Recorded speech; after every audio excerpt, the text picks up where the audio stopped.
बिस्मिल्लाहिर्रहमानिर्रहीम। अस्सलामु अलैकुम वरहमतुल्लाहि वबरकातुहू। आबिद राज चैनल की तरफ से आज मैं अपने दोस्तों को रसूलुल्लाह सल्लल्लाहु अलैहि वसल्लम का एक फरमान बताऊंगा। नबी पाक सल्लल्लाहु अलैहि वसल्लम कितने दिन एतकाफ़ किया करते थे। हज़रत अनस बिन मालिक रज़ी अल्लाह तआला अन्हु फरमाते हैं कि रसूलुल्लाह सल्लल्लाहु अलैहि वसल्लम रमज़ान के आखिरी अशरे का एतकाफ़ किया करते थे। आप सल्लल्लाहु अलैहि वसल्लम ने एक साल एतकाफ़ नहीं किया तो अगले साल 20 दिन का एतकाफ़ किया। तिरमिज़ी की हदीस है।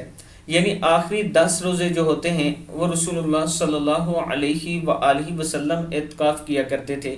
मैं अपने दोस्तों से गुजारिश करूँगा कि इस सुन्नत पर आप दोस्त ज़रूर अमल करें, इसका बहुत अजर है।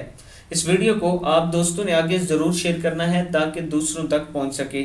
और इसके साथ अगर कोई दोस्त रमज़ान मुबारक में राशन के पैसे देना चाहता है, बहुत सी गरीब फैमिलियाँ हैं, तो ये मेरा व्हाट्सअप नंबर है, इजी पैसा और जैज़ कैश इसी पर मौजूद है, आप दोस्त कर सकते हैं। अस्सलामु अलैकुम वरहमतुल्लाहि वबरकातुहू।